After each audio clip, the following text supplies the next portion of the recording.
आणि अजितदादांनी जो विचार केला होता तो विचार मला असं वाटतं आजच्या या प्रकल्पातनं त्यांचं जे काही म्हणणं होतं, त्यांची दूरदृष्टी होती की या पुलाची निर्मिती करताना आपण रस्ता, उड्डाणपूल आणि मेट्रो मार्ग या तिन्हींचा विचार करायला हवा. एकात्मिक पद्धतीनं या प्रोजेक्टची कल्पना आपण मांडावी आणि त्यानुसार आज हा प्रकल्प पूर्ण होतोय. काही दिवसामध्येच हिंजवडी ते शिवाजीनगर मेट्रो सुद्धा सुरू होतीये आणि पुण्याच्या म्हणून म्हणालो की पश्चिम भागाच्या वाहतुकीचा मोठा प्रश्न सुटण्यास मदत होईल. आणि आज आम्ही या उद्घाटनाच्या प्रसंगी अजितदादांना खऱ्या अर्थानं सगळ्यांनीच खूप मिस केलं.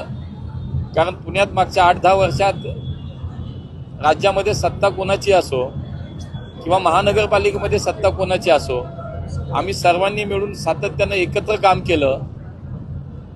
मी महापौर होतो, नंतर खासदार झालो आम्ही, ते पालकमंत्री, नंतर उपमुख्यमंत्री म्हणून सुद्धा काम करत होते. विरोधी पक्षात जरी असले तरी पुण्याच्या या सगळ्या विषयामध्ये सातत्यानं आम्ही एकत्र काम केलं. आणि आज पहिल्या प्रकल्पाचं भूमिपूजन किंवा उद्घाटन असं होतं की जिथे अजितदादा नाही आहेत, पण ज्या प्रकल्पासाठी त्यांचं योगदान आहे त्यांनी तो पूर्ण करण्यासाठी अनेक अडथळे होते, अनेक अडचणी होत्या, त्या दूर करण्यासाठी त्यांनी प्रयत्न केले.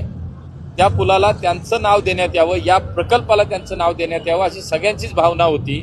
आणि म्हणून आज आम्ही ती भावना व्यक्त केली. माननीय मुख्यमंत्री देवेंद्रजींचे सुद्धा मनात तोच विचार होता.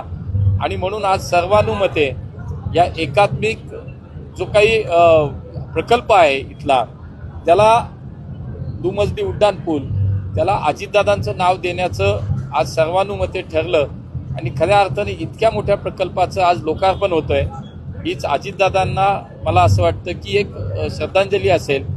पुणेकरांच्या दृष्टीने एक मोठा प्रकल्प आज ज्याचं लोकार्पण